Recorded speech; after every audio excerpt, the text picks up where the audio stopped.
raising domestic climate ambitions and demonstrating a commitment to support the rest of the world, particularly those countries that are on the front lines of the climate crisis.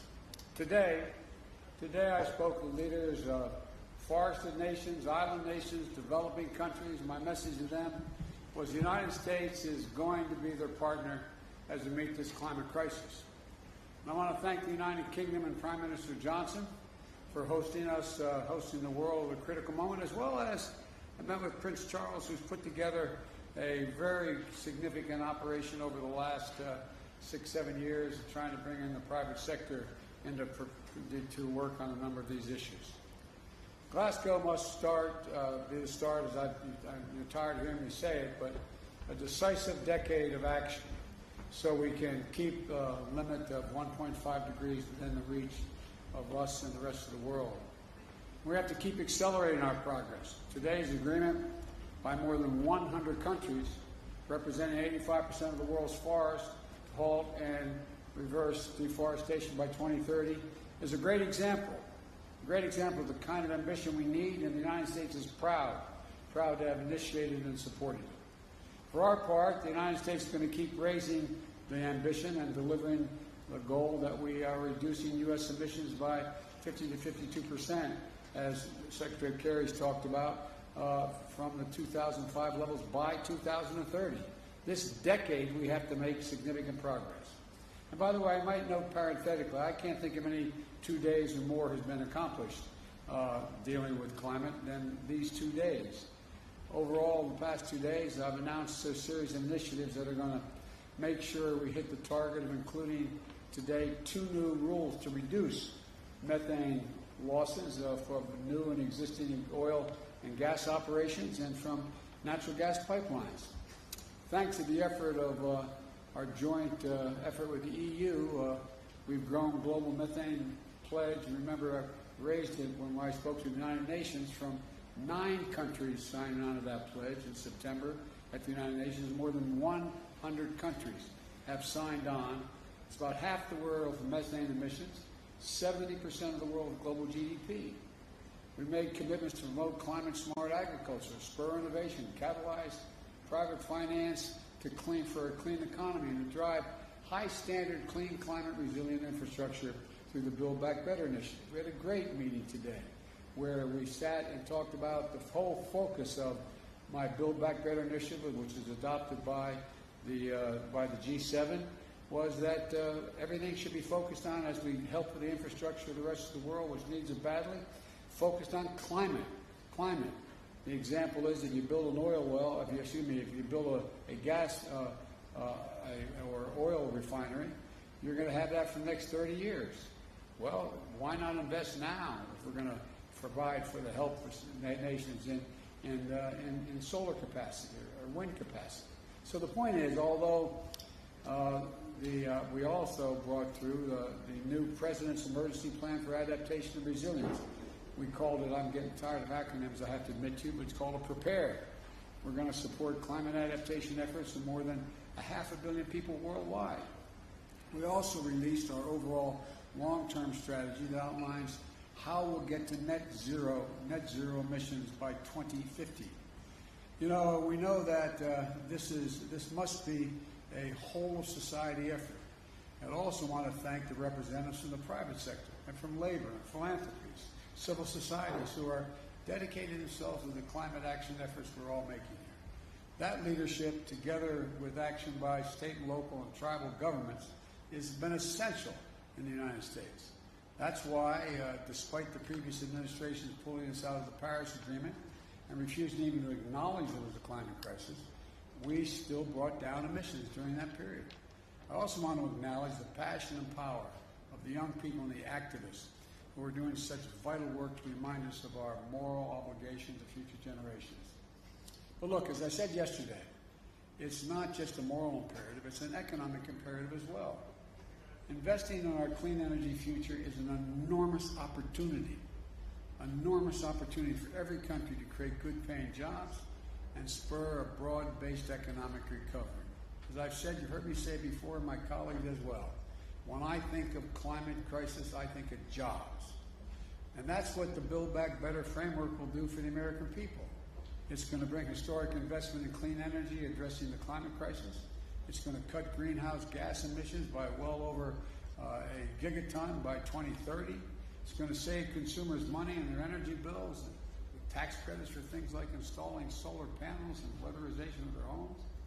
It's also going to provide manufacturing credits to make sure the United States is competing in energy markets of the future, like solar panels and wind turbines.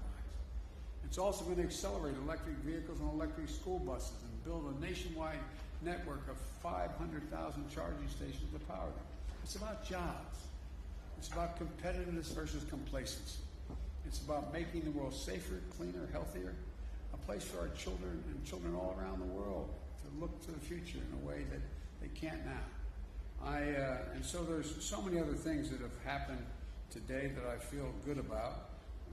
But let me start, if you will, by I'll be happy to take your questions. Phil, you got a question? I'm watching on TV a lot. Thank you very much, Mr. President. You noted your disappointment with Chinese actions on climate in Rome, and also lack of willingness for Chinese President Xi Jinping to show up at either the G20 or COP26. But I wanted to ask more broadly, when you assess where things stand right now in U.S.-China relationships after your first 10 months in office, your diplomats have had difficulty engaging in a substantive manner with some of their counterparts. You have a Chinese military that has tested a hypersonic missile this summer and is building its nuclear capability. What is your general assessment of where things stand, and are you concerned that the potential for armed conflict has grown over the course of your first 10 months in office? Well, let me start off by addressing the first part of, if not the question, the statement. And that is that I indicated that China and Russia not showing up in Saudi Arabia was a problem. We showed up. We showed up. And by showing up, we've had a profound impact on the way I think the rest of the world is looking at the United States and its leadership role. I think it's been a big mistake, quite frankly, for China, links back to China not showing up. The rest of the world is going to look to China and say, what value added are they providing? And they've lost an ability to influence people around the world and all the people here at COP. The same way I would argue with regard to Russia. With regard to the more profound question about, am I worried about an armed conflict or some that accidentally occurring with China? No, I'm not, but I have had, as I've said before, and I think we've talked about this, Phil, but I may be mistaken, I think, as I've said, I look at China, and I've had hours of conversations with Xi Jinping, both in person when I was vice president and since I've been president, at least 5 or 6 hours worth of conversations on the telephone. And I'm going to be having a virtual summit with him. I've made it clear, this is competition. It does not have to be conflict. There is no reason there need be conflict. But I've also indicated to him, and I'm not reluctant to say it publicly, that we expect him to play by the rules of the road. We're not going to change our attitude toward Constitution, international airspace, international sea lanes, etc. We also have made it clear that we have to work on dealing with things like cybersecurity and a whole range of other issues. But I'm not looking for, I don't anticipate there will be a need for there be physical conflict. But you know, as you've heard me say this before, my dad had an expression. He said the only conflict worse than one that's intended is one that's unintended. One that's unintended.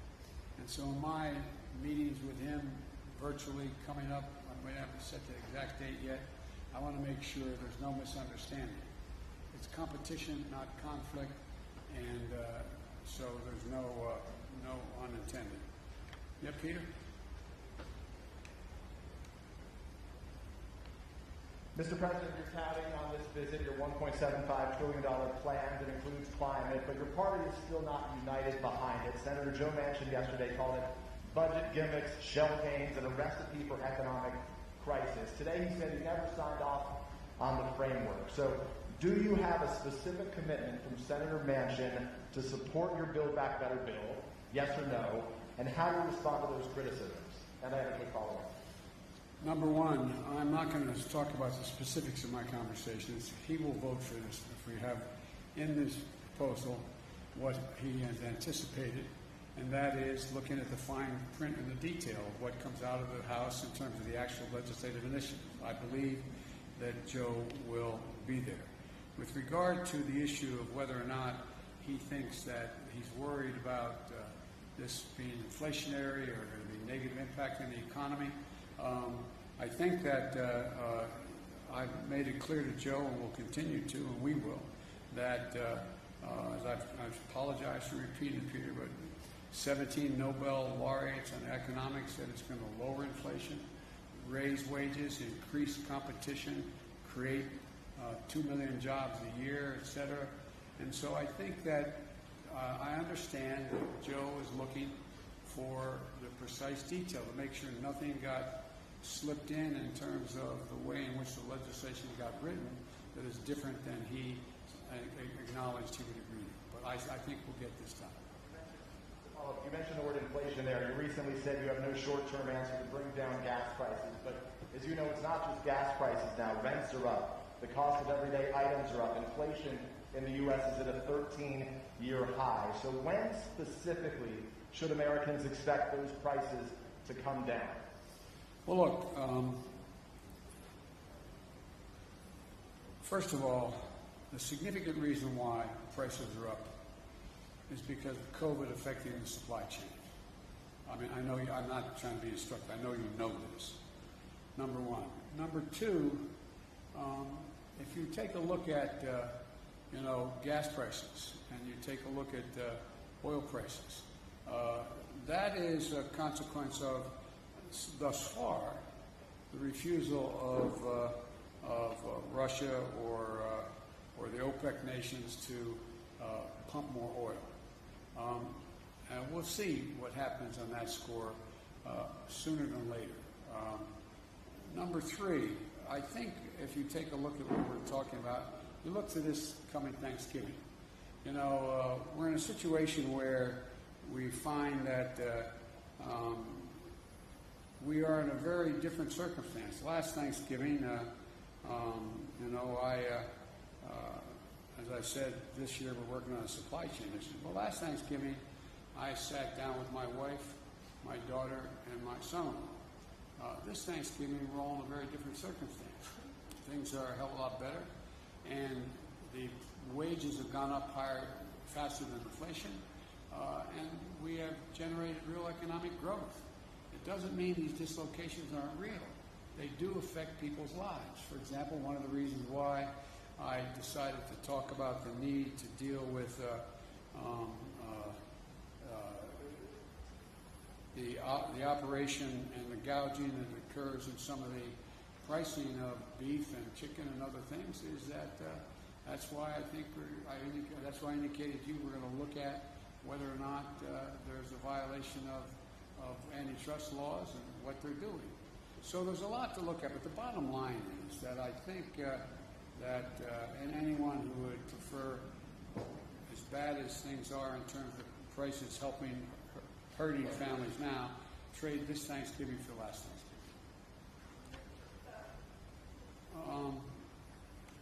Jen Epstein, Wall Street Journal. Excuse me. I beg your pardon. Bloomberg. I hope I got it. I got it. Thank you. Especially since my granddaughter works for you guys in a different circumstance. So I got it. I'm in trouble. Well, I'm going to ask a very Bloomberg question to begin, which is, have you decided who you will nominate to chair the Federal Reserve Board? And if not, can you speak a little bit about what you're thinking about if you consider your choice for Fed chair and the other seats that are open? This is the latest that a president has gone without nominating somebody the year before a nominee needs to be selected. And are you concerned about potentially having a short timeline, especially if you're not going to re-nominate Jay Powell? No. No, I'm not going to discuss it with you because that's in train now. We'll be making those announcements fairly quickly. It's been in train for some time, number one.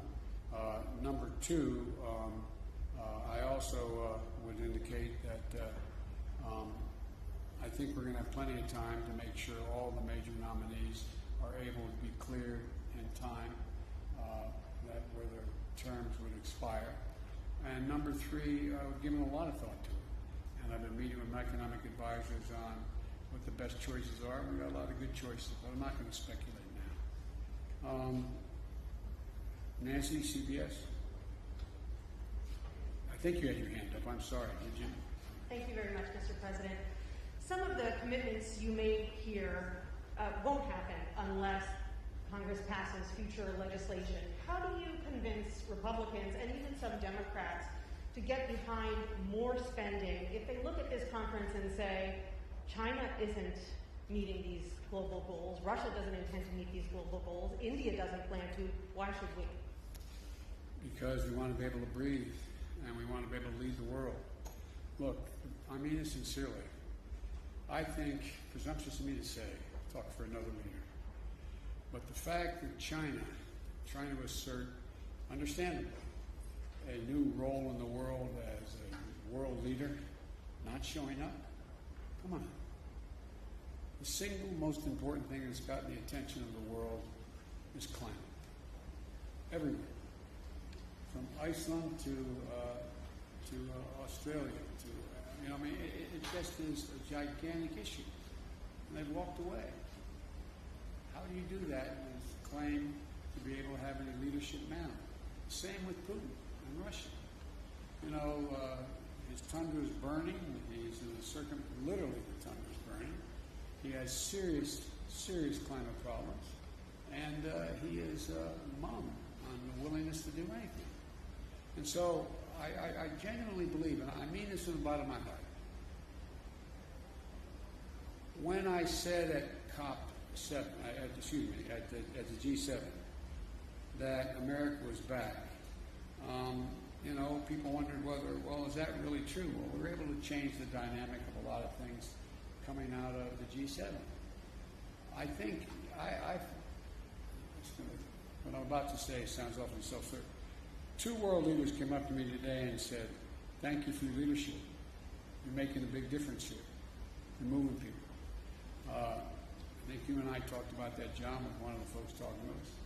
And so I think the fact that America showed up and decided to lead and laid out clearly what it wished to do. For example, as I said, the mere fact that we were able to, go from 7 or 8 people, countries talking about, or maybe it was as high as 14, I don't remember the original numbers, to deal with the whole notion of methane. Now 100 nations have signed on. 100 nations have signed on to reduce methane by 30% by 2030. And methane is 25 times more toxic to the environment than CO2. So we're making real progress. Or the deforestation issue. Look what we're doing. Look what we've been able to put together. And in addition to that, one of the things that I feel the best about, and I don't claim any unique credit for it, but I think that we've gotten for the first time a combination of dealing with the international problem and that circumstances affect all nations, that we've not only gotten countries off the sideline in terms of making significant financial contributions, but literally trillions of dollars worth of the private sector jumping in, knowing they've got to play and they're going to play an incredibly positive part in dealing with these problems. It's real. It's genuine. And so I just think that, that old bad expression, proof of the pudding's in the eating. I feel confident we're going to get done what we have to do at home in order to deliver. And lastly, if you take a look at what economy is growing, the United States, it's growing. It has problems, mainly because of COVID and supply chain, but it's growing. We've created over 6 million jobs. We're leading the world in terms of the fastest growing economy, major economies. So I think, we're going through a difficult time in the world because of COVID, because of supply chain consequences, because of the environment, and all that's occurred, the way it's in fact imploded in the near term. But as I said to you earlier, and I really mean it, I think it presents a gigantic opportunity, to, in a sense, press the restart button and move in a direction that I think the vast majority of countries, and look, I'm sure you interview other world leaders that are here, the vast majority think this is an opportunity. They're not quite sure exactly what to do, exactly how to do it. Not that I have all the answers, I'm not implying that. But they know that. They know that growth rests in dealing with the economy in a way that affects the whole notion of what we're going to do about climate change. And it's a gigantic opportunity. Okay, I called on the Wall Street Journal, Catherine. I got the wrong one. Sorry. Let's try the real Wall Street Journal. Thank you very much. We are the real Wall Street Journal.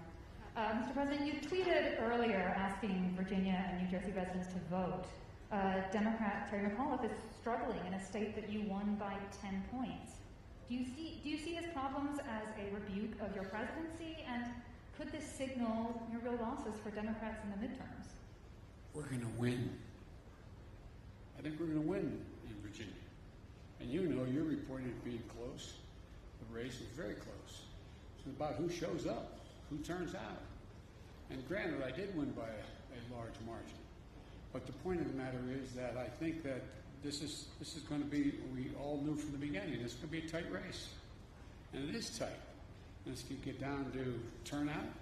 And it's going to, my guess is I'm going to be landing at 1 o'clock in the morning East Coast time. That's probably about the time we'll be hearing what the final results are. I think we're going to win New Jersey as well.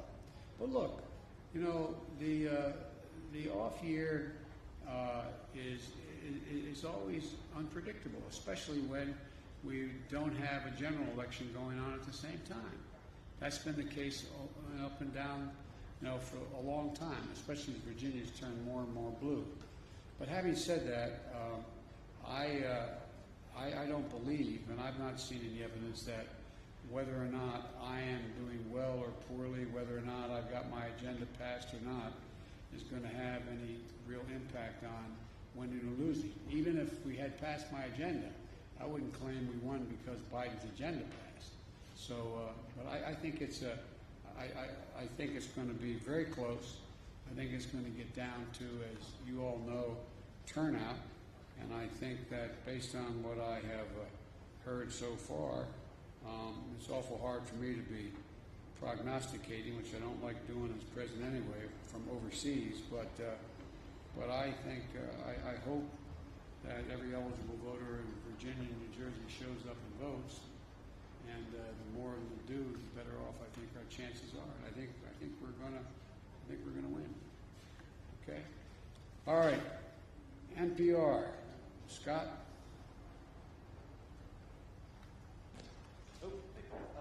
You mentioned climate activists before, and I want to ask something about that. You're touting agreements, other world leaders have touted agreements, but the atmosphere around the conference here is skeptical, and it's pretty angry.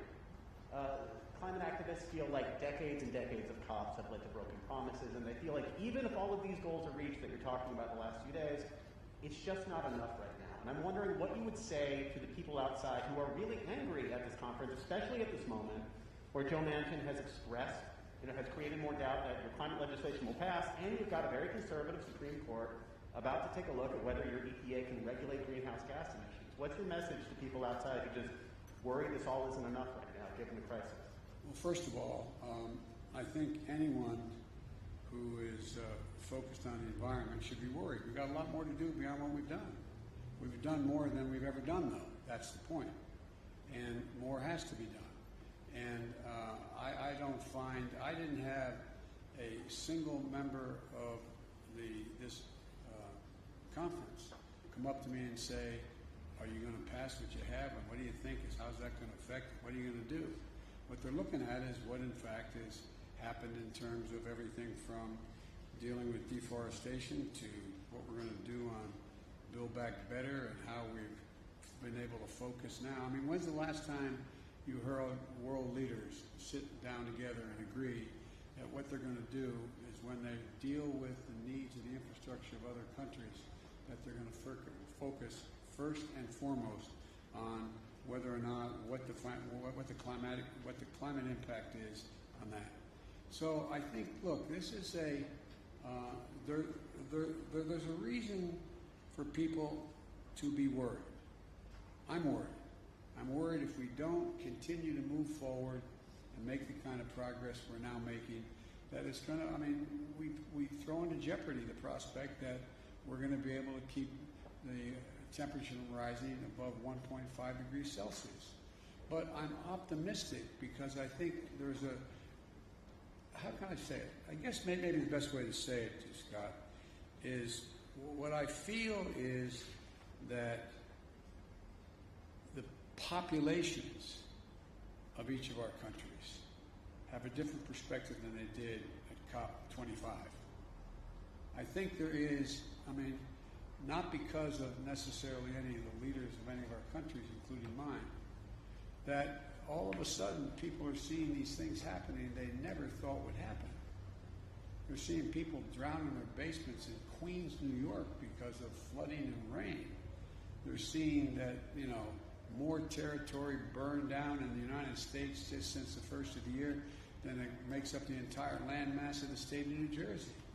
They've seen hurricane with top winds of 178 miles an hour. So they're looking at these things. They're seeing the water's warming. They're seeing a whole range of things occurring around the world that haven't happened.